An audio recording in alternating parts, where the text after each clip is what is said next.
I'm going to give you a very brief overview of a tool that helps to digest a lot of information into a metric that's going to allow you to take a good look at the organization as a whole in one snapshot. Like any other organization, one of the biggest enemies is executive overload of information. And you want to know, where do I focus my efforts? Where do I focus my attention? And this is going to help you do that in terms of the facilities on the campus. In going over this, we're going to talk about why we do it, factor overview, and as you can see, the process and some examples. It's going to be a little bit of information, but in the end, I hope you're going to be able to see that it's going to be allow you to get a whole lot of information very seriously, or very quickly. Why are we doing it? Well, Texas Education Code directs us to assist in that effort, to advise and to assist. And you can see it's one of our project standards that we use when we look at capital projects. Of course, they're approved, and the notice to proceed is given by the Board of Regents, but the coordinating board does evaluate those on 4 key metrics, which is cost, efficiency, space need, and space use. Now, you'll notice in this, for all 3 of those in this example, they show is not applicable.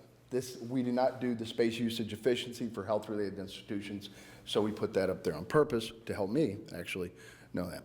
So what are the 3 factors? Well, first and foremost, we have room utilization. This is a widely used metric across the industry and classified in hours per week. It's important to note that because many people look at that number and think it's percentage. They see 38 and they think 38%, how could that possibly be the case? That's not it. It's 38 hours per week on the average that a room is in use. In 2008, 2009, which I was fortunate enough to be on the institutional side representing Texas Tech, and then when I took the position at the coordinating board, was on the coordinating board side of developing this. We looked at it, we knew that room utilization per se was not enough. It wasn't, there were flaws in any single metric to predict anything, and this is what we came up with, these 3 metrics. Important to note, this required no additional reporting on the parts of the institution. Anytime, and I can assure you that anytime we look at any initiative at the coordinating board, paramount is if we don't have to ask the institution for more information, we won't do so. And we've got another factor, demand. Demand is essentially if you put every classroom type activity, an activity like this would be a classroom type activity. It doesn't require Bunsen burners, fume hoods, or specialized equipment, but if we had it in a different type of room, under just utilization, it would be as though it didn't exist. So we need to measure to capture that. Essentially, if we put all of our classes in classrooms, whether they were the right place or not, then how many hours per week would those rooms be in use? Essentially compares the amount of classrooms that we have on the books to what our actual demand is for classrooms. Thus the name, demand measure. And then percent fill, how full are those rooms when they are in use? Which is critical and looks at the match.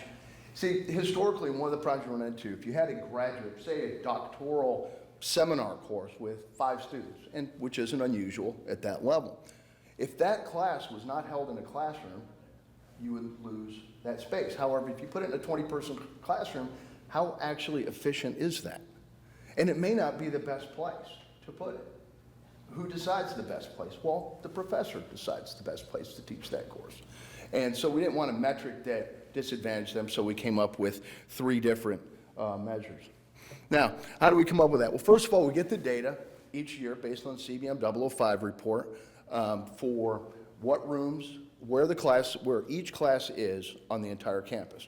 It's a big effort on the part of institutions to provide those data, but they do it very well. Then we index them into a scale, as you can see in front of you. I won't go over each one. You can look at that, and I'll entertain any questions you have, or you can email or call or stop by, carrier pigeon. In the end, when we look at a classroom or class lab individually, 75 points is considered utilized. In the overall measure, we use 150 points. So we look at trends. So we look over time, and in the blue is the actual utilization. And you can see it's fairly flat, but it takes a lot to move in an hour for the entire state. You look at a University of Texas, they're a very large institution, do a great job with the facilities. They're about 14 million square feet. And then you look at some of the smaller institutions are, perhaps around 100,000. So it does take a large movement to make this move a bunch. So any movement you see is significant. So when you look at the demand measure, you can see the demand has gone from about 7 to it's around 9 now, 9 hours per week. And that's on the average for every classroom in the state, and that's significant. One thing I didn't mention before is why would we use this measured utilization? Well, great work by a guy named Harvey Kaiser, excuse me,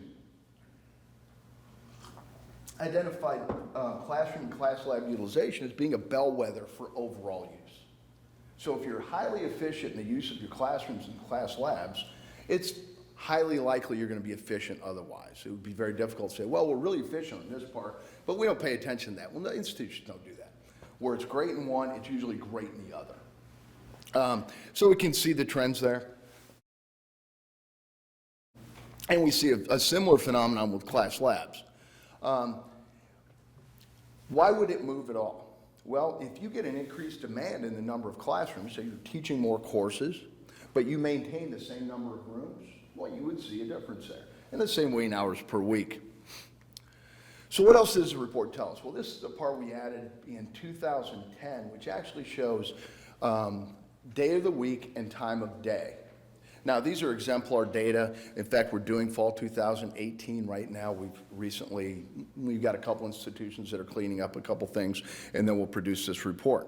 What does this tell you? Well, let's see this thing right. What this tells you is red is Tuesday, Thursday, blue is Monday, Wednesday, Friday.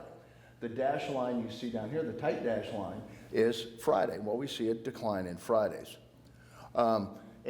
And why would that occur? Well, that's up to the institution. Many institutions have gone to a focus on Tuesday, Thursday, Monday, Wednesday courses, and it's not always a bad thing. And because I've often heard, well, when I went to college, we had Friday afternoon classes at 5 p.m. Okay, great. I don't know if that's right or wrong. It simply is. Okay, but I can tell you from a facilities management standpoint, this time of day isn't bad, right there, for the maintenance of your facilities. Because floors in the rooms have to be stripped. Carpets have to be cleaned. And that gives us, and that gives a predictable opportunity to do that. Classrooms need to be refitted. Perhaps you need new audiovisual. Perhaps you need a new projector, a new screen, or paint on the walls. A million different things that need to go on. But as long as you have a predictable pattern, now the maintenance folks and you can go through that. And also during those times as well, you're going to see a lot of other type meetings going on. Perhaps the professor and his or her colleagues are having a seminar, people coming in. The rooms very seldom just sit empty, but sometimes they do.